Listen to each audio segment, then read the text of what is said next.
لعنت اللہ علیکم دشمنانے۔ اس نے کہا رے کی حکومت مجھے ملنی ہے۔ رے کہتے ہیں ایران، اس وقت اس کا نام رے ہے۔ اتنا بڑا ملک میرے ہاتھ سے جائے، میں لڑوں گا۔ دنیا پرستی نے اس کو برباد کر دیا، ورنہ اگر حر کی طرح وہ بھی دنیا کو ٹھوکر مار دیتا، امام کی بارگاہ میں آ جاتا، تو جیسے آج حر پہ سلام پڑھا جا رہا ہے، عمر بن سعد پہ بھی سلام پڑھا جا رہا ہے۔ ابتداءً اس نے جنگ روکنے کی کوشش کی ہے، لیکن جب شمر آیا نا تو عمر بن سعد کا ذہن بدل گیا۔ اس نے کہا نہیں میں لڑوں گا، تو پھر پہلا تیر اس نے چلایا عمر بن سعد۔ یہ جو دنیا پرستی ہے، دنیا کی حد سے بڑی ہوئی محبت ہے، یہ انسان کو کفر تک لے جاتی ہے۔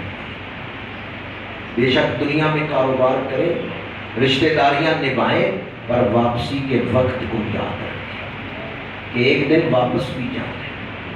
ان یزیدیوں کو دنیا کی حد سے بڑی ہوئی محبت نے ہی برباد کیا۔ آج مسجد کے اس پرامن ماحول میں نرم قدیموں پہ بیٹھ کر واقعہ کربلا سنا جا سکتا ہے، سمجھنا بڑا مشکل ہے۔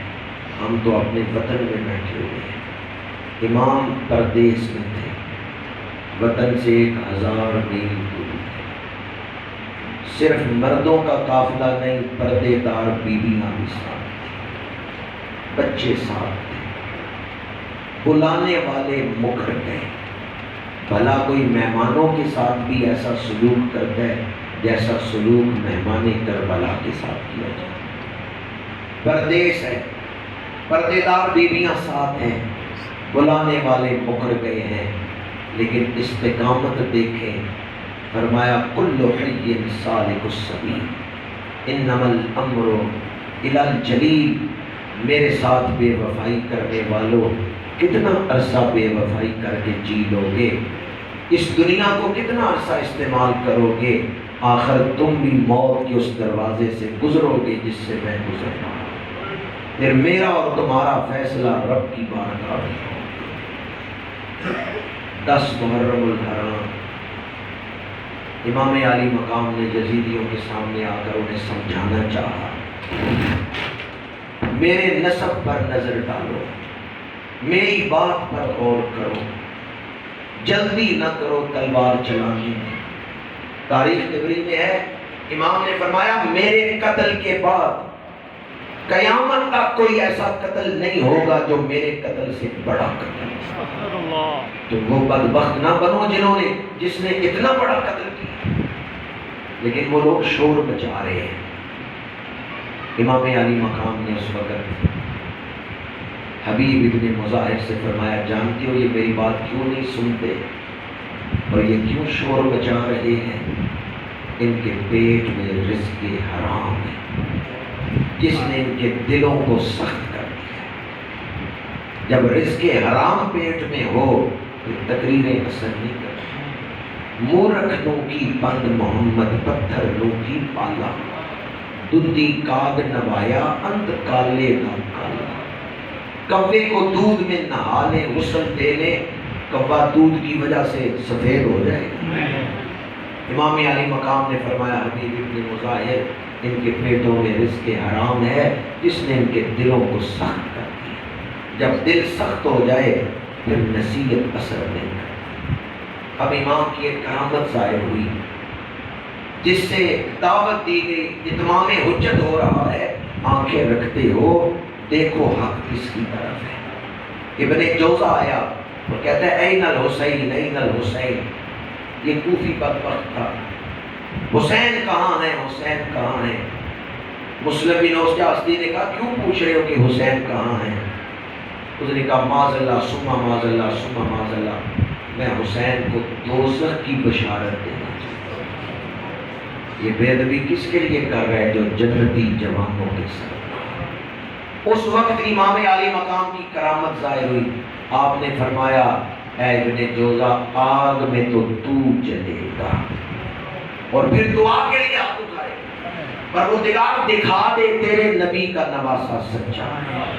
ابھی دعا مکمل نہیں ہوتی کہ ابن جوزہ کی سواری بدکی اچھلنے لگی، ابن جوزہ سواری سے گرتا ہے لیکن پیر رکاب میں اٹک گیا، پھنس گیا، سواری توڑی، اب ابن جوزہ زمین پہ پٹکتا جا رہا ہے۔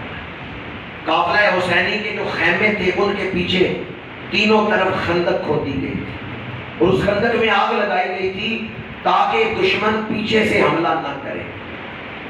ابن جوزہ کی سواری اس آگ کی طرف چلی گئی۔ ادھر امام ابھی دعا فرما رہے ہیں، دعا مکمل نہیں ہوئی کہ ابن جوزہ کی سواری اس آگ میں داخل ہو گئی اور اس کا پیر پھنسا ہوا تھا رکاب۔ اس وقت مسروق بن وائل حضرمی نے توبہ کی، یہ یزیدی لشکر میں کھڑا ہے۔ مسروق بن وائل حضرمی نے کہا دیکھو حسین جو کہتے ہیں وہ ہو جاتا ہے، سبحان اللہ، حسین جو کہتے ہیں وہ ہو جاتا ہے، ایسے مستجاب الدعوات شخص کے خلاف میں نہیں لڑ سکتا۔ قبیلہ حضرمی کا یہ سردار تھا، واپس نکلا، اس کے سگے بھائی عبدالجبار حضرمی نے اس کو روکا کہ کیوں جنگ چھوڑ کے جا رہے ہو، اتنا انعام ہے، اتنا مال و دولت ملے گا۔ اس نے کہا میں ایسے مستجاب الدعوات شخص کے خلاف نہیں لڑ سکتا، اللہ کی تائید ان کے شامل حال ہے۔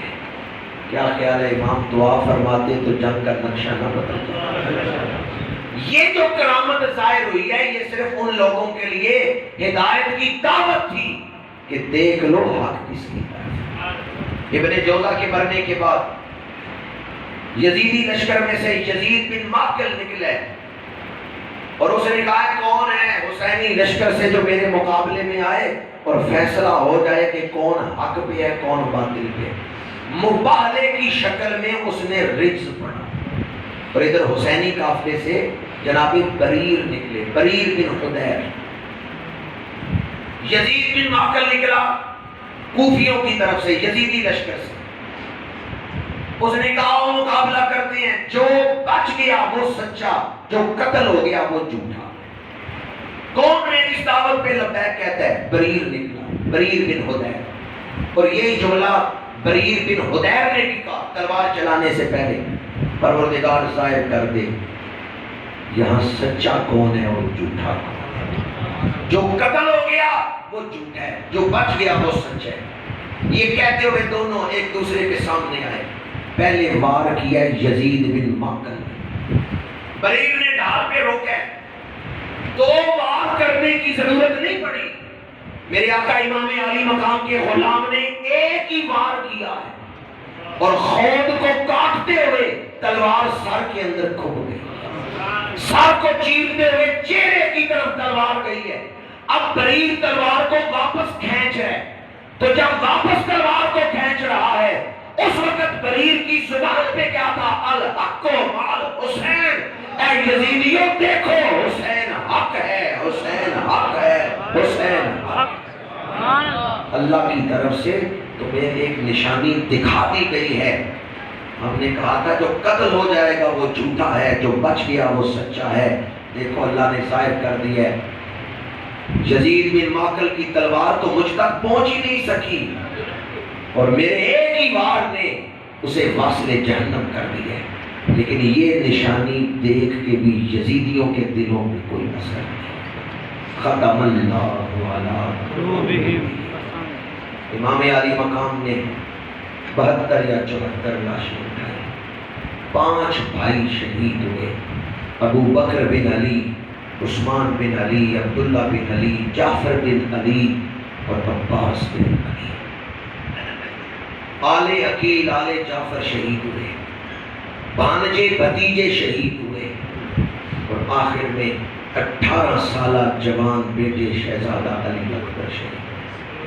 ابتدا جو لڑائی ہوئی اس میں پورے لشکر یزیدی نے قافلہ حسینی پہ حملہ کیا، جیسے دو فوجیں لڑتی ہیں ایسے، لیکن آخر میں جو شہادتیں ہوئی ہیں وہ ایک ایک کر کے ہوئی ہیں۔ شہزادہ علی اکبر جب شہید ہو رہے ہیں، سواری سے گرے ہیں، تو امام تشریف لے گئے انہیں اٹھانے کے لیے۔ ابھی ان کی سانسیں چل رہی ہیں، بیٹے کا سر گود میں رکھا ہے، تو کیا دیکھا؟ حضرت شہزادہ علی اکبر کے چہرے میں غم ہے، حزن ہے۔ حضرت جناب امام علی مقام نے فرمایا صبح سے اب تک میں نے جتنے شہیدوں کی لاشیں اٹھائی ہیں، کسی شہید کے چہرے پہ آخری وقت غم نہیں دیکھا، آنسو نہیں دیکھے۔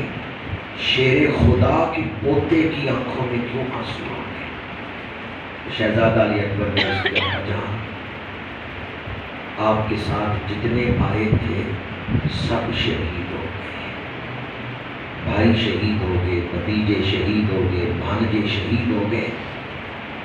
اب قافلے میں کوئی جوان مرد نہیں رہ گیا جو آپ کے ساتھ کھڑا ہو۔ پردیس میں دشمنوں کے نرغے میں اپنے باپ کو تنہا دیکھا ہے تو میری آنکھوں میں آنسو۔ اب آپ تنہا رہ گئے، سید سجاد علی یوسف ہیں لیکن وہ تلوار اٹھا کے آپ کے ساتھ نہیں کھڑے ہو سکتے۔ اپنے باپ کو دشمنوں کے سامنے تنہا کھڑے دیکھ کر علی اکبر کا دل گھم سکا ہے۔ امام نے تسلی کیسے دی ہے؟ وہ درس کربلا ہے، وہ پیغام ہے کربلا کا۔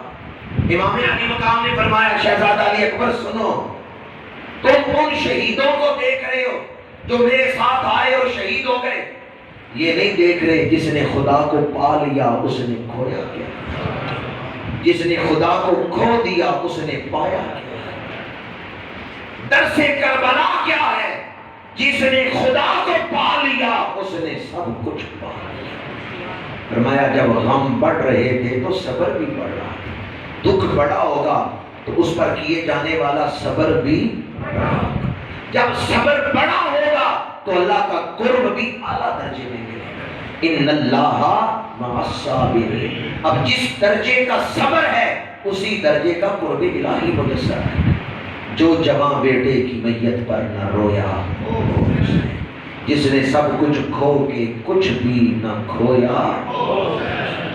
امام اپنے بیٹے سید سجاد علی یوسف زین العابدین کو اپنی امانتیں دے کے، نصیحتیں کر کے عورتوں کے خیمے میں تشریف لائے۔ ساری عورتیں خیمے میں جمع تھیں، کسی کا بھائی شہید ہو چکا ہے، کسی کا بیٹا شہید ہو چکا ہے، کسی کا خامد شہید ہو چکا ہے۔ ہر بیوی دکھی دل تھی لیکن آنسو سب کیے ہوئے تھے کہ ابھی امام سر پہ موجود ہیں۔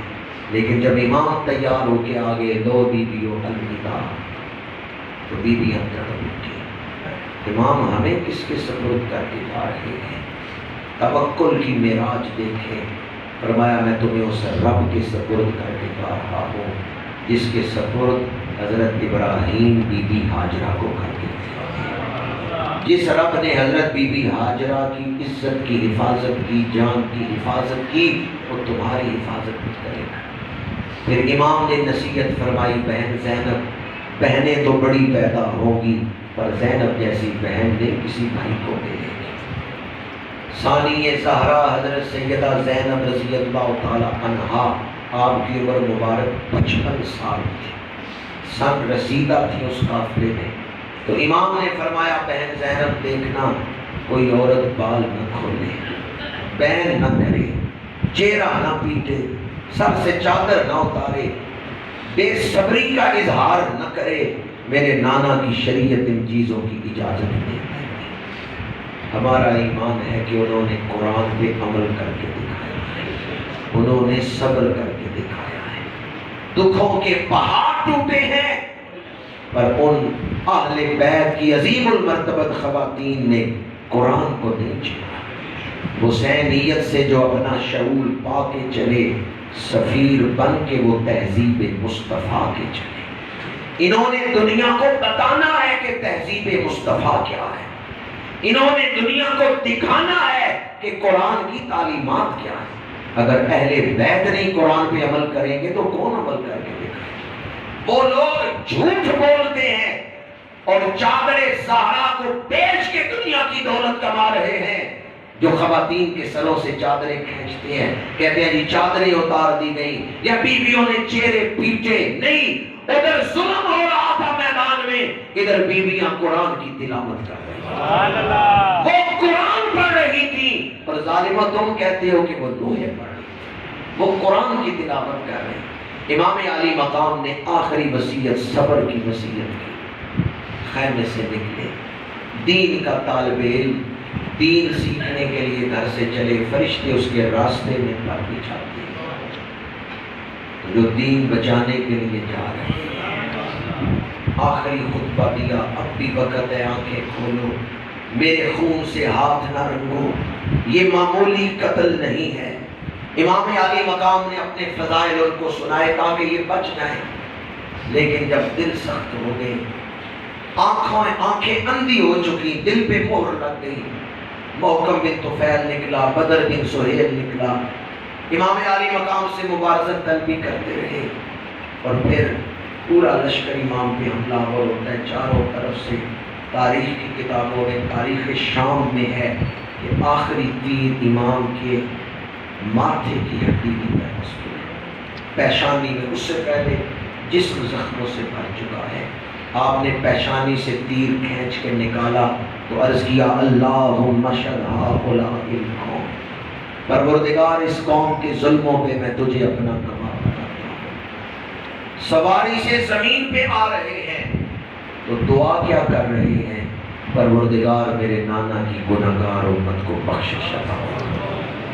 شہید بوقت شہادت جو دعا کرتا ہے اللہ قبول کرتا ہے۔ امام ویسے بھی مستجاب الدعوات ہے، پر یہ آثار شہادت شروع ہوئے تو امام نے دعا مانگی، پروردگار میرے نانا کی گناہگار امت کو بخشش عطا فرما۔ دور خیمے کی اوٹ میں کھڑی بہن دیکھ رہی ہے کہ میرا زخموں سے چور چور بھری سواری سے زمین پہ آ گیا۔ دور خیموں کی اوٹ میں کھڑی بیٹی دیکھ رہی ہے کہ میرا باپ سواری سے زمین پہ آ گیا۔ سید سجاد زین العابدین لاٹھی کے سہارے، بخار میں تھے، چل نہیں سکتے، لاٹھی کے سہارے میدان کی طرف نکلے۔ امام عالی مقام کے قلب مبارک کی کیفیت کو نہیں بیان کر سکتا۔ ادھر شہیدوں کی لاشیں ہیں، ادھر پردے دار بیویاں ہیں، لیکن امام کی توجہ اپنے رب کی طرف ہے۔ امام کی توجہ اپنے رب کی طرف ہے۔ پسند کیا کہ میرا سر سجدے میں کرے، اس لیے سر سجدے میں رکھا۔ نماز کا سجدہ نہیں تھا، نماز کو پڑھ کے آپ میدان میں آئے تھے، یہ شکرانے کا سجدہ تھا۔ بندہ جس حال میں دنیا سے جائے گا قیامت کے دن اسی حال میں اٹھے گا، اس لیے آپ نے پسند کیا کہ میرا سر سجدے میں کرے۔ رب کی بارگاہ میں سر سجدے میں رکھا ہے۔ ہماری شریعت، ہماری تاریخ میں ایک سجدہ ایسا بھی ہے کہ اوپر خنجر چل رہا ہے، نیچے زبان اللہ کی تسبیح پڑھ رہی ہے۔ حریم قدس سے صدا آئی، یا ایتھا النفس المطمئنہ ارجعی الی ربک راضیۃ مرضیہ فادخلی فی عبادی وادخلی جنتی۔ اے نفس مطمئنہ، لوٹ آ اپنے رب کی طرف اس حال میں کہ اللہ تیرے اوپر راضی ہے اور تو اپنے رب پہ راضی ہے۔ تاریخ کی کسی کتاب کا حوالہ نہیں دے رہا، حدیث کی کتاب کا حوالہ دے رہا ہوں۔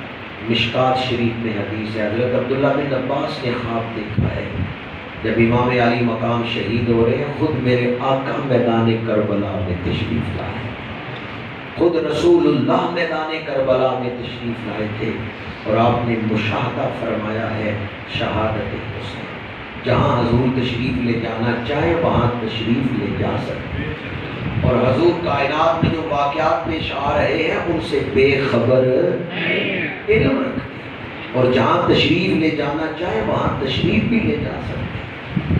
شہیدوں کا خون ایک شیشی میں جمع کیا، یہ ایک الگ عنوان ہے، اس کی تشریح میں نہیں جا رہا۔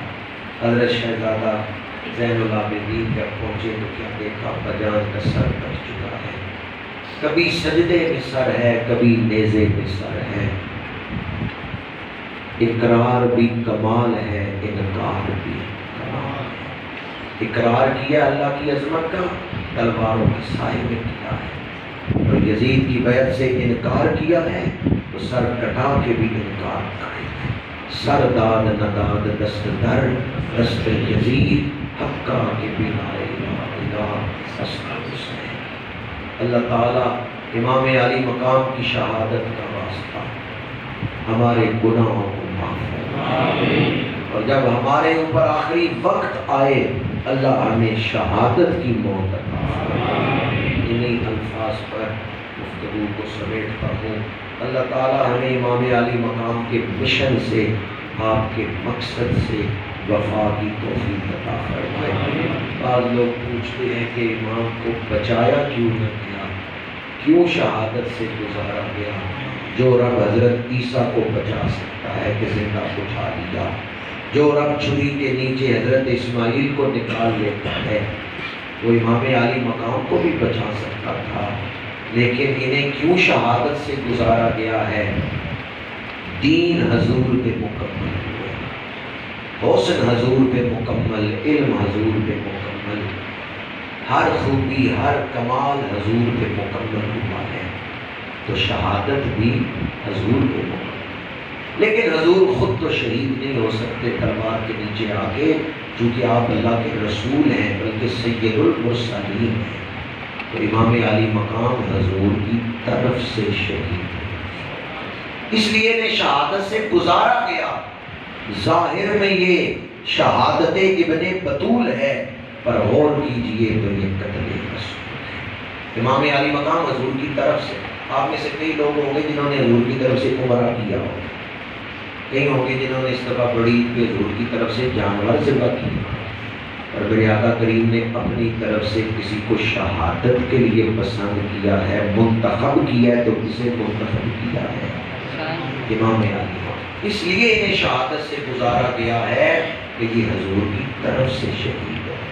اللہ تعالیٰ امام عالی مقام کے درجات کو اور رفعت عطا فرمائے۔ آپ کے خون مقدس کا صدقہ اللہ ہمارے گناہ معاف فرمائے، اور ہمیں آپ کے مشن سے وفا کی توفیق عطا فرمائے۔ وما علینا